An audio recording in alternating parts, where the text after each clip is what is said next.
औक्षण म्हणजे दिव्याच्या प्रकाशाच्या साहाय्याने कार्यरत असलेल्या या विश्वातील देवतांच्या लहरीच्या आगमनाच्या क्षणाचे स्वागत करावे आणि तो क्षण लक्षात घेऊन त्या लहरींचा आश्रय घ्यावा। नमस्कार सर्वांना, मी प्रांजली। या व्हिडिओमध्ये मी तुमच्यासोबत रक्षाबंधनाच्या दिवशी भावाला ओवाळण्याची योग्य पद्धत तर शेअर करणारच आहे, पण त्याचबरोबर जिथे 99% महिला चूक करतात ते म्हणजे सुपारीने किंवा अंगठीने ओवाळताना किती वेळा क्लॉकवाईज आणि किती वेळा अँटी क्लॉकवाईज म्हणजे किती वेळा सुलट्या पद्धतीने ओवाळायचं आणि किती वेळा उलट्या पद्धतीने ओवाळायचं याच्यामध्ये जम्बलिंग करतात। आणि बऱ्याच जणांना हेही माहित नसतं की सुपारी किंवा अंगठीने ओवाळताना एक वेळा अँटी क्लॉकवाईज सुद्धा ओवाळायचं असतं, तर ते बरेच जण ओवाळत नाही। त्यामुळे ओवाळण्याची जी तुमची पद्धत आहे, औक्षण करण्याची जी तुमची पद्धत आहे ती कुठेतरी चुकते।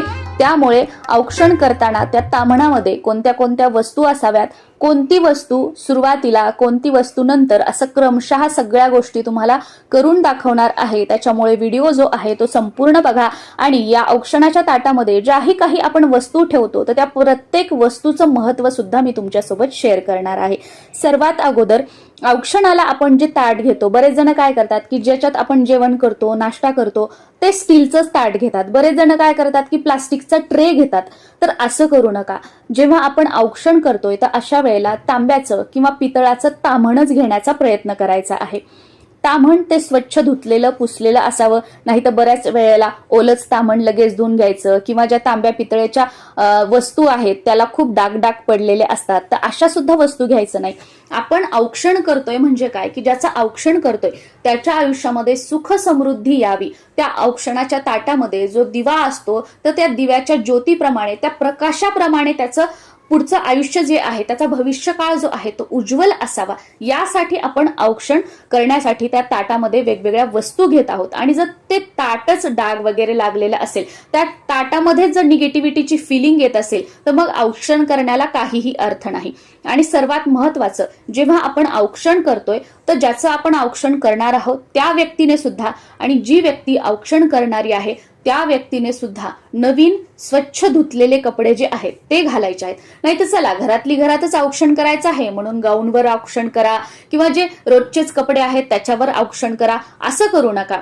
हे प्रसन्नतेचा एक क्षण आहे, ज्याचं आपण औक्षण करतोय त्याच्या आयुष्यामध्ये त्याचं चांगलं होण्यासाठी सकारात्मक ऊर्जेने त्याचं आयुष्य पुढचा भविष्यकाळ भरलेला असावा, यासाठी आपण या सगळ्या गोष्टी करतोय।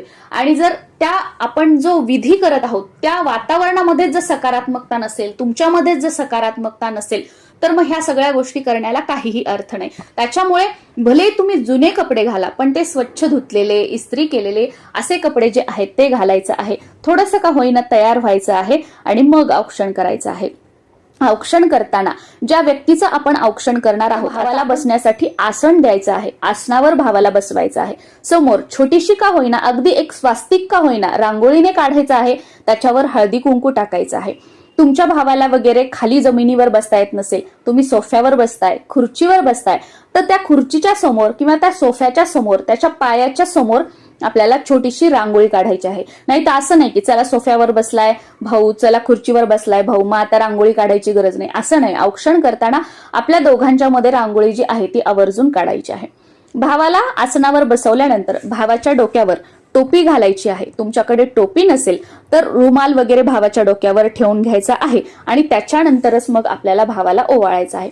जेव्हा आपण भावाचं औक्षण करतोय तर त्यावेळेला आपल्या देवघरातील जो दिवा असतो तो लावलेला असावा, नाही तर देवघरामध्ये अंधार आणि तुम्ही घरात भावाला औक्षण करताय, हे पूर्णपणे चुकीचं आहे।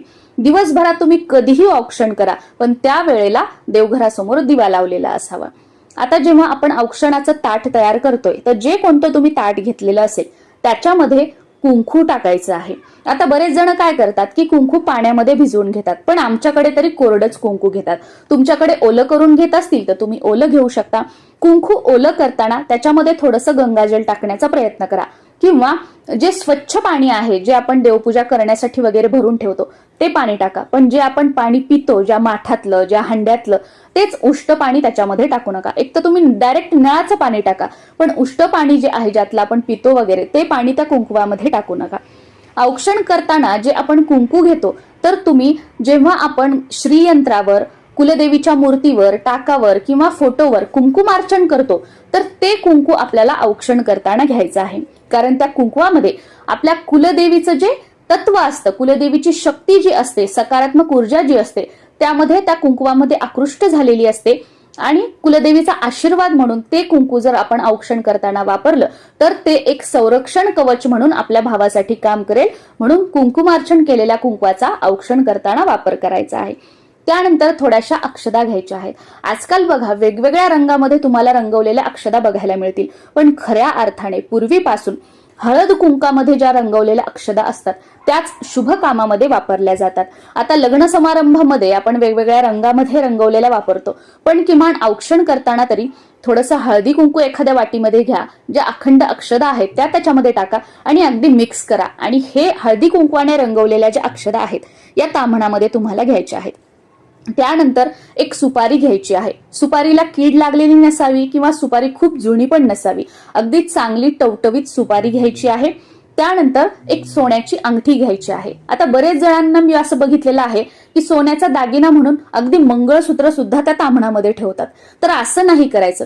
भले तुमच्याकडे सोन्याची अंगठी नसेल, दुसरं काही असेल, कानातलं असेल, अगदी सोन्याची एखादी तार असेल किंवा काहीतरी असेल, असं घ्या. पण मंगळसूत्र जे आहे ते ताम्हणामध्ये ओवाळण्यासाठी ठेवू नका, कारण त्याच्यामध्ये काळे मणी सुद्धा असतात. एखादा सोन्याचा मणी का असेना, पण सोन्याचा मणी किंवा सोन्याची अंगठी वगैरे प्युअर सोन्याचं जे काही असतं तर ते आपल्याला ठेवायचं आहे. त्यानंतर ओवाळून झाल्यानंतर भावाचं तोंड गोड करण्यासाठी साखर, खडी साखर, पेढा वगैरे काहीतरी गोड वस्तू तुम्हाला ठेवायची आहे. आणि सर्वात महत्वाचं एक निरांजन तुम्हाला या ताम्हणामध्ये ठेवायचं आहे. या निरांजनामध्ये जे कोणतं देवाला दिवा लावण्यासाठी तुम्ही तेल वापरता ते तेल घ्यायचं आहे आणि 2 लांब वाती एकत्र जोडून घ्यायच्या, एकत्र हातावर चोळून घ्यायच्या, 2 वाती एक करायच्या आणि त्या जोडवाती ज्या आहेत ती यात निरांजनामध्ये ठेवायच्या आहेत.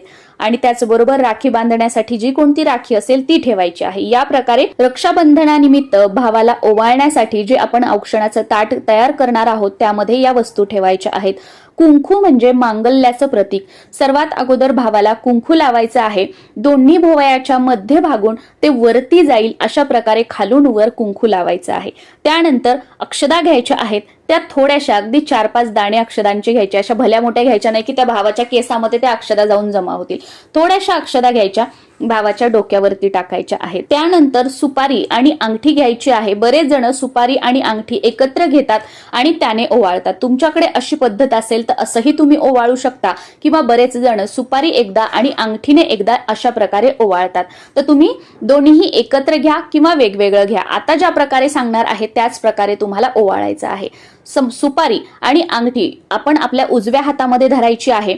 समोर आपल्या भाऊ बसलेला आहे, त्याच्या चेहऱ्यावरून गोल, पूर्ण डोक्यावरून गोल नाही, चेहऱ्यावरून गोल म्हणजे क्लॉकवाईज एकदा ओवाळायचं आहे. त्यानंतर ताम्हणाला आपल्या स्पर्श करायचा आहे त्या अंगठीने आणि सुपारीने. त्यानंतर परत अँटी क्लॉकवाईज म्हणजे उलट्या दिशेने ओवाळायचं आहे. परत एक वेळा ताम्हणाला स्पर्श करायचा आहे. त्यानंतर परत क्लॉकवाईज म्हणजे परत सरळ जशी घडी फिरते तसं ओवाळायचं आहे. आणि त्यानंतर ती सुपारी व सोन्याची वस्तू ताम्हणामध्ये ठेवायची आहे. आणि सेम तुम्ही जर सुपारीने वेगळं आणि त्या सोन्याच्या वस्तूनं वेगळं ओवाळणार असाल तेव्हा सुद्धा याचप्रमाणे ओवाळायचं आहे. पहिल्या वेळेस ओवाळताना clockwise, second time anti clockwise आणि थर्ड टाइम परत क्लॉकवाईज. आणि तिन्ही वेळेला ताम्हणाला त्या सुपारीचा किंवा त्या सोन्याच्या वस्तूचा स्पर्श करायचा आहे. त्यानंतर जो काही कापूस आपण घेतलेला आहे तो भावाच्या डोक्यावर ठेवायचा आहे. आणि त्यानंतर मग भावाला राखी बांधून आपल्याला शेवटी ओवाळायचं आहे. ओवाळायचं 5 वेळा ओवाळायचं आहे. आणि व्यवस्थित अगदी खूप दूरदूरून ओवाळतोय, त्या भावाच्या चेहऱ्यावर जी ज्योत आहे, जो प्रकाश आहे तो सुद्धा पडत नाहीये, तर असं ओवाळायचं नाहीये. ते भावाच्या चेहऱ्यावर जो आपण दिवा घेतलेला आहे त्याचा प्रकाश पडेल असं दुरून थोडंसं 5 वेळा आपल्याला ओवाळून घ्यायचं आहे. आता या ओवाळणीच्या ताटामध्ये यापैकी कोणतीही एक वस्तू कमी असता नये. या सगळ्या वस्तू ताम्हणामध्ये असायलाच पाहिजेत, कारण या ताम्हणामध्ये ज्या काही वस्तू आहेत त्या प्रत्येक वस्तूचं एक महत्व आहे. जसं की कुंकू मांगल्याचं प्रतीक आहे, सुपारी म्हणजे आपल्या भावाला सुपारीसारखं टणक उत्तम आरोग्य प्राप्त व्हावं. सोन्याचा दागिना म्हणजे सोन्यासारखं चकाकदार तुझं पुढील आयुष्य, तुझा भविष्य काळ असावा. सोन्यासारखं निष्कलंक तुझं संपूर्ण आयुष्य असावं. त्यानंतर कापूस म्हणजे कापसा एवढे पांढरे केस होईपर्यंत तुला उदंड आयुष्य लाभावं. आणि त्यानंतर अक्षदा म्हणजे अक्षदा या सौभाग्याचं प्रतीक आहे की तुझं आयुष्य हे सौभाग्याने चांगल्या गोष्टींनी भरलेलं असावं, यासाठी अक्षदा. आणि दिवा म्हणजे की या दिव्याची जी ज्योत असते त्या तेजाप्रमाणे तेजस्वी तू आयुष्यामध्ये एवढी प्रगती करावी की या तेजा समान तुझं नाव लौकिक व्हावं, त्याचा अर्थ असा आहे. म्हणून या सगळ्या गोष्टी भावाला ओवाळण्यासाठी तामणामध्ये आपल्याला घ्यायच्या आहेत. आणि सर्वात महत्वाची गोष्ट की देवाला कधीही तेलाने ओवाळू नये आणि मनुष्याला कधीही तुपाने ओवाळू नये.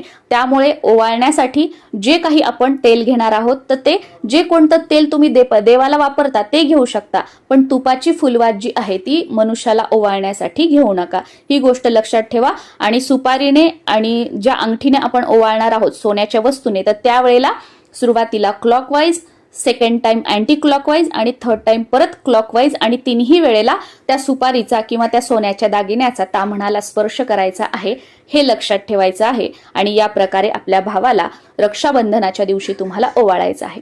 रक्षाबंधनाच्या दिवशी भावाला ओवाळण्याचा मुहूर्त काय आहे याचा व्हिडिओ मी आपल्या चॅनलवर शेअर केलेला आहे. भद्राकाळ वगैरे सगळं त्याच्यामध्ये सांगितलेलं आहे. तो व्हिडिओ तुम्ही बघू शकता आणि त्यानुसार त्या वेळेमध्ये आपल्या भावाचं रक्षाबंधनाच्या दिवशी औक्षण करून भावाला राखी बांधू शकता. तुम्हा सर्वांना रक्षाबंधनाच्या खूप साऱ्या शुभेच्छा. नमस्कार.